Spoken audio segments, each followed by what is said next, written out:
speaking of talking, and this is on the animal or the bird side, I had gone to a pet store. I love to go in pet stores and talk to all what they have. And I saw this one pearl cockatiel, and I absolutely kind of fell in love with it. And I thought, let me go home and think on it. So the next day I'm back way on the other side. This is in Hawaii, other side of the island, to get this bird. And I brought it home, and it was naughty. I mean, naughty from the get-go. And so I took the bird in the car, and I said, if you don't shape up, I'm driving you right back to the pet store, and you can go live with somebody else. And in that moment, he became the most loving bird you ever wanted to see. I never had a problem with him after that. So, you can talk to these birds. I had he's with a corporation, but he had a cockatiel, and he had gone to work that day, and when he came home, he couldn't find his bird because he didn't give him free rein. And he finally found the bird behind a dresser. And the bird was pretty much dead, you might say. And he held the bird in his hands, and he says, you have the right to stay, or you can go. And in that moment, the bird died. So it made a choice. He said, I looked at the bird and I said, well, thanks. But talk to these birds. Also, be very aware of taking care of our wildlife.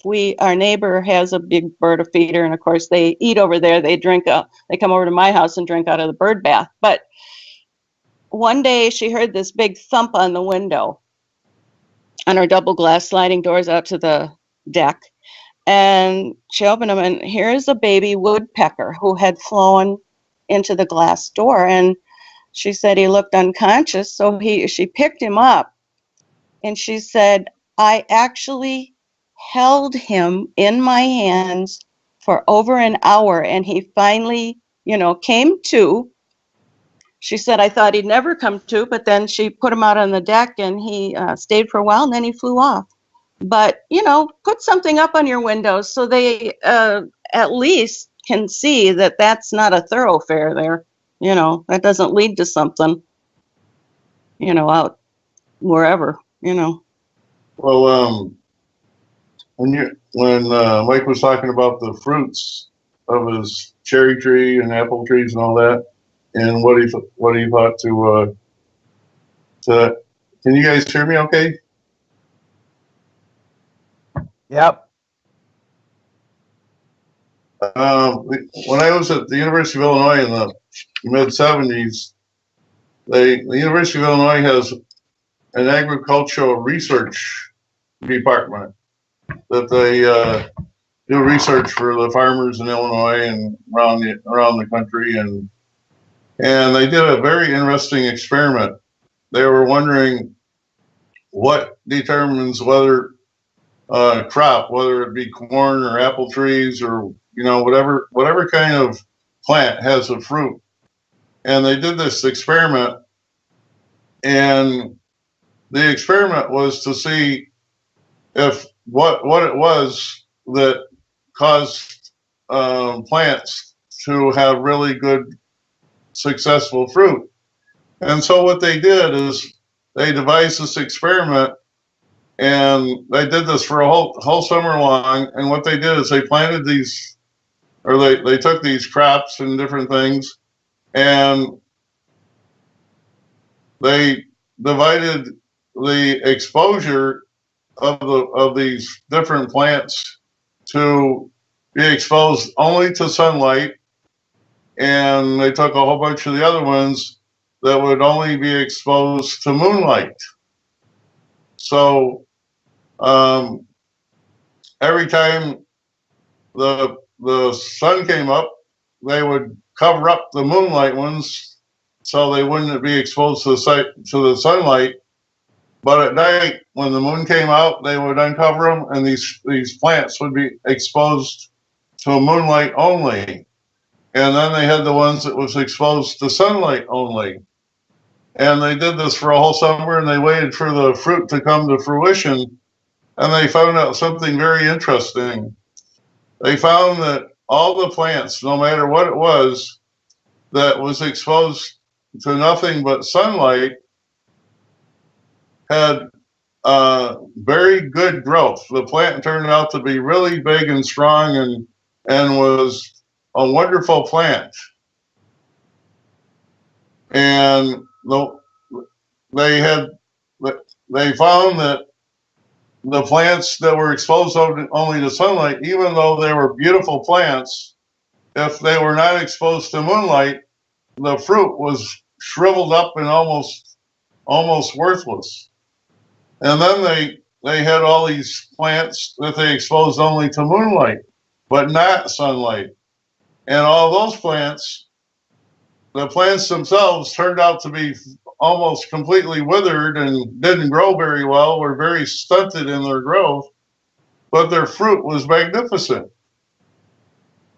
And so, and then they did some where they combined both. And so what was interesting, the bottom line of the experiment showed that sunlight creates a great plant, but it takes moonlight to have a good fruit.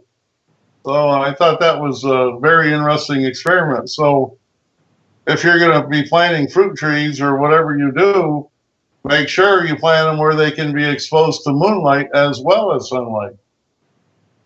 So, well, some of our plants only, it's called the nightshade family, bloom flower during the moonlight, and that's the potatoes, the tomatoes, and the eggplant. There may be more out there. Those are just three that come to mind. So each plant is different. You really have to do your research. And well, I thought it was a very interesting experiment. Mm-hmm. I don't know if you guys remember about communicating with plants. I don't know if any of you guys are old enough to remember, but way back when Johnny Carson was hosting the Tonight Show, he had a guy on and he had all these plants, and he had a guy that he knew how to connect a stress meter to these different plants. And Johnny Carson and this guy would be standing around these plants, and you could watch the meter. The meter would, had a needle that would go left and right, and every time the plant became stressed, the needle would flick off to the right. So Johnny Carson would be saying, well, what would happen if we cut off a leaf here? And the thing would go halfway up, and then when they said, well, no, let's not do that, the needle would go back down. And then toward the end of the show, Johnny Carson, well, we've been talking about all this, we've been saying all these things about the plant, but let's get serious. Get out the big scissors. Let's just cut all the leaves off this plant. And the meter just pegged out just all the way to the right and just stayed full peg because it was under such stress knowing that its leaves were going to be cut off. So that was actually a scientific, proof that plants really do understand what you're saying, and they can be what you're doing. They know what you're doing, and they do have the ability to feel the stress and pain, and so they actually get stressed out if they know they're going to be harmed. I thought that was an eye-opening experiment for me, anyway. Yeah, on the other side of the coin too, there's a petunia plant in Wisconsin that you have to pinch the blossoms, or not the blossoms, but the flowers off as they begin to die. Otherwise, the whole plant will die. If you don't do it, it becomes woody and stringy and dried up. So there are certain plants that need a little haircut, I think you have to do that to philodendrons too if you want them to really grow. And I think I told you once, in one of the other shows, I had a really good friend back in the early 90s, late 80s, early 90s. And this gentleman is a guy who started the A&P grocery store chain. And he lived in the Chicago area, and it all started by having he was a gardener and he just loved to have a big garden, and every year he would grow everything. He'd grow tomatoes and squash and watermelon and you name it. And he said that he would talk to the plants, and he really loved the plants, and he said that he would take really special care to make sure they were really well taken care of. And he said in the summer, as all these different melons and squashes and everything started becoming right, he'd walk up. As they became riper, he would walk out in the garden, and in the evening, all these squashes would start vibrating and singing a loud tune like humming. And he said it was just a magnificent sound all throughout his garden, where all these fruits these plants he was growing just hummed in the atmosphere. And he said it was very harmonious, and just, they were just full of love because they were doing something wonderful for people. And he said later on in years, when the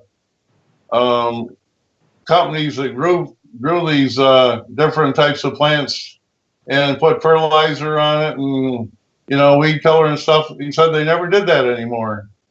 But when he raised them in his own garden and watered them properly and didn't put any of the bad stuff on them, they just thrived and hummed. I thought that was kind of interesting. He said they just sang a tune.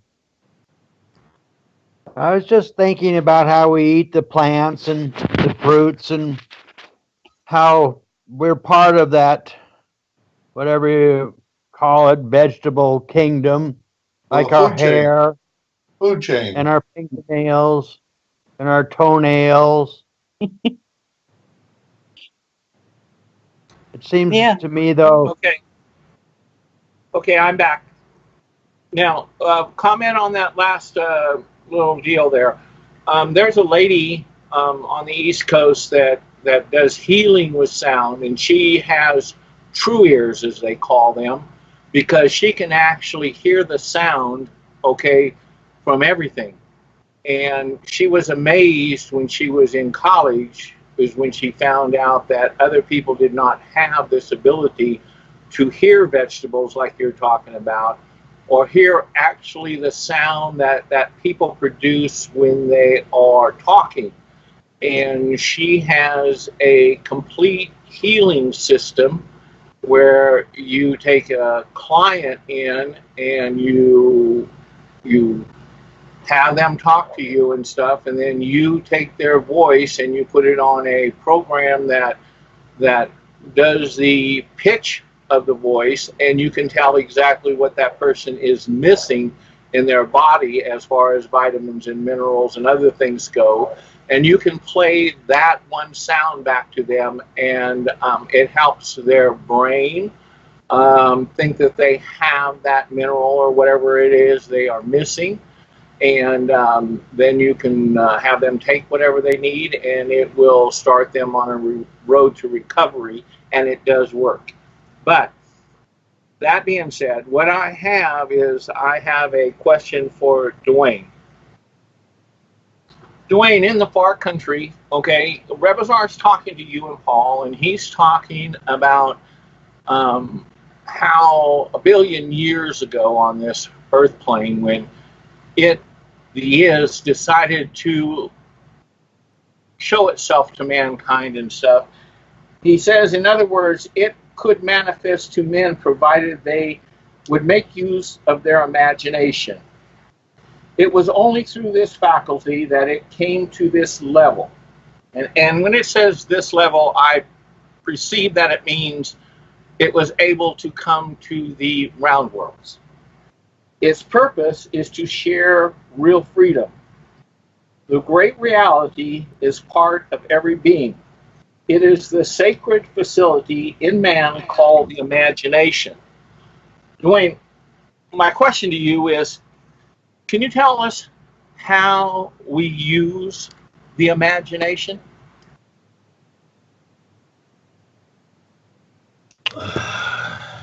Can you figure that out for yourself, how you use your imagination?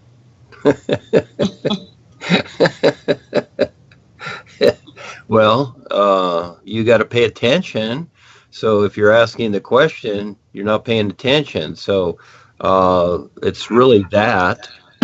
Again, this is where, study the five bodies is very worthwhile. And then you have the imagination. So, yeah, the imagination is, it's just that part of us that has free reign, you might say, over the five bodies.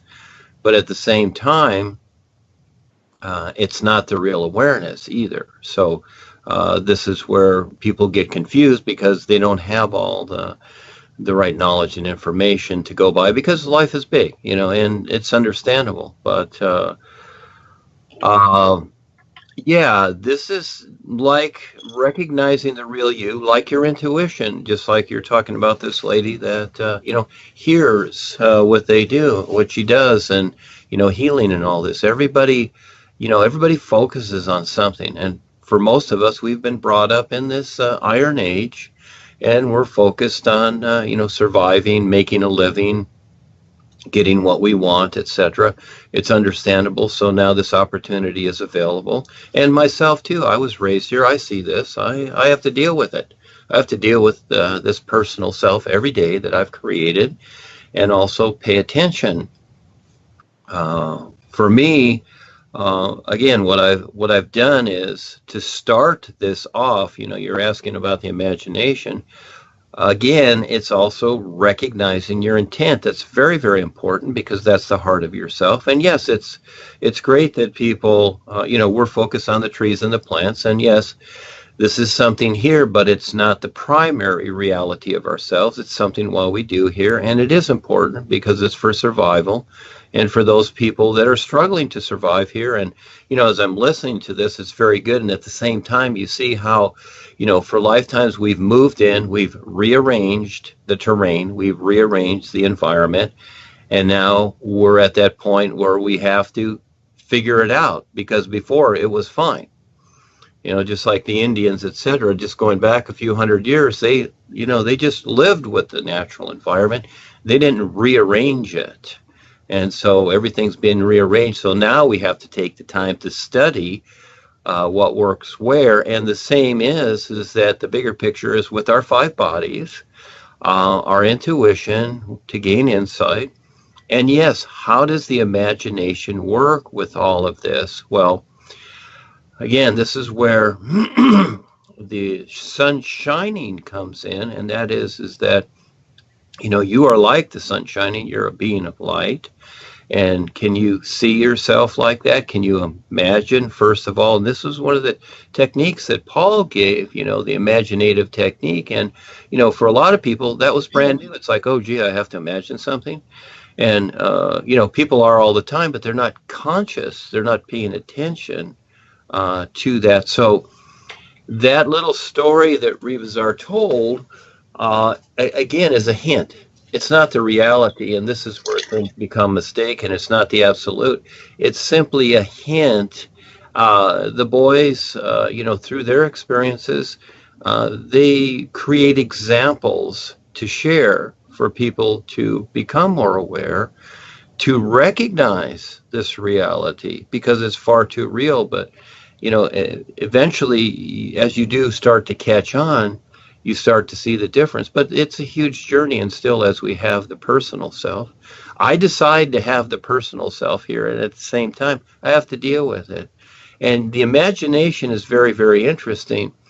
But for me now, yes, I do use the imagination for certain things. I used it in my jobs and whatever. I would use the end result idea. I would already see the job done and then just work it from there, and it's done. I would see how it would be completed, just like Tesla did. When he created things, he didn't do prototypes because he already saw it.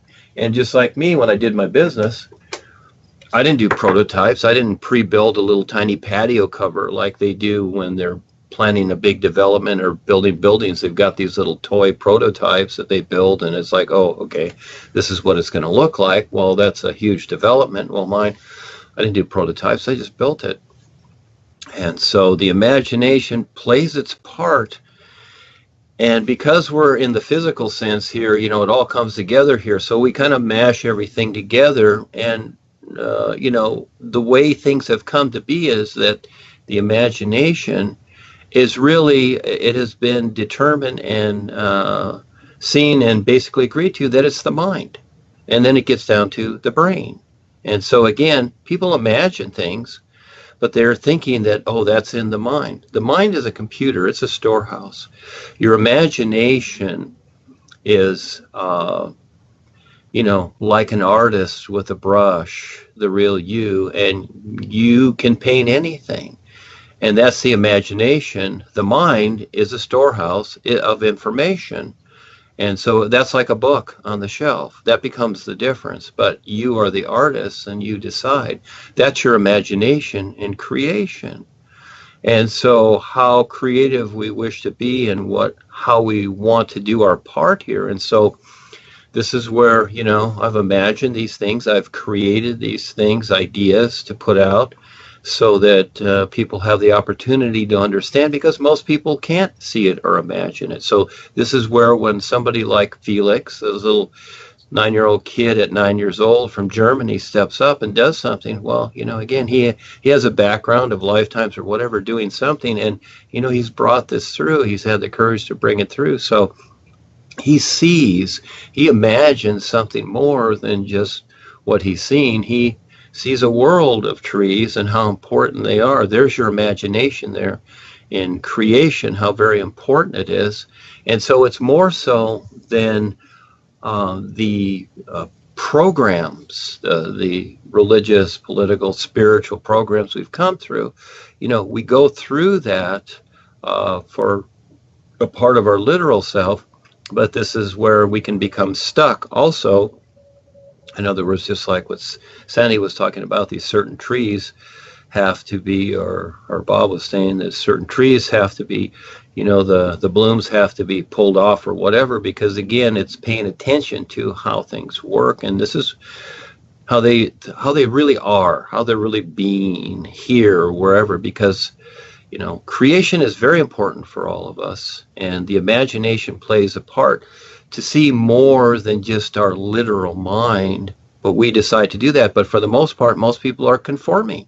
Whatever the government decides, or the religions, or the old masters, or whatever decide, okay, that's what we do. We just keep doing that same thing. We comply.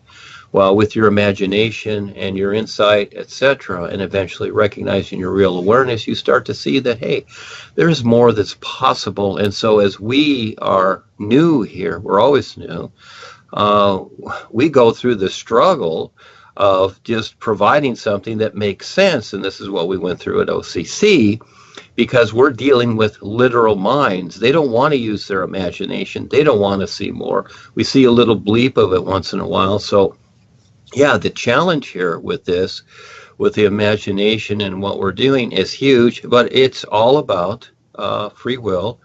And so again, as we keep going little by little, and I have other things planned that are much, much bigger, but it takes a little bit to get it through into this reality. It takes certain types of agreement, etc. It takes a lot of courage and ingenuity and imagination, insight, and whatever. It takes all these things, not just reading about it or hearing about it, but actually doing it and bringing this reality in, and who will step up and take part in that wholeheartedly. So, yeah, the imagination is a very important part. And seeing this, and to imagine the 5 bodies you have and how each of those bodies operates accordingly with your whole being, and recognizing all of this together. So that's where the imagination plays, to where it's not just a literal sense of things. It's like, oh, I read this and this is this. So yeah, we read things and we see, we read about things and we read stories, just like is being shared here, but there's still more. And the fun part I have is stepping into the unknown to see what else there is besides what is known. Because the unknown part of life, which is endless, is bigger. So yeah, we know what we know, and we share this. So now we have the opportunity to take it to the next step, to take on that courage even more so than our imagination. So the imagination does have its place, but our real awareness is a whole lot bigger. So in the books, things are broken down as they are. And eventually, again, this is why I keep updating things with the groups, which I like on Facebook, because they are actually updates. And, many of those things are really the old references. But yes, they do apply to certain people. Again, a lot of people are still going through the first, second, and third grade things. And they need that. They need that kind of softer touch in the stories. And it makes sense. But as we're moving along here, and especially with what the world is doing, because the world means business, and that's very real. And the business of the world, consciously and unconsciously, is to do and have whatever it wants, no matter what the outcome.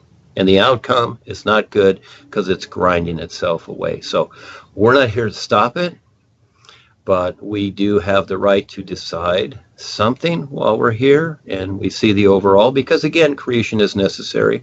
And what's going on today is all okay. It's not good or bad or whatever. We're here to change it or what have you. No, it's all part of the wake up. So the more extreme it gets, the possibility of a more extreme wake up also exists. So the imagination plays its part, but we see how the systems have geared things to where you don't have to imagine anything anymore. We'll do all the thinking and imagination and imagining for you. So, it becomes pretty effortless. So you just play on your cell phone and just text funny things.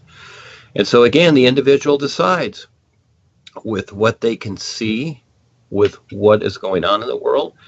Can they imagine, just like Felix and the others and what they're doing in Africa with the green belt as an example? Can they imagine a green belt?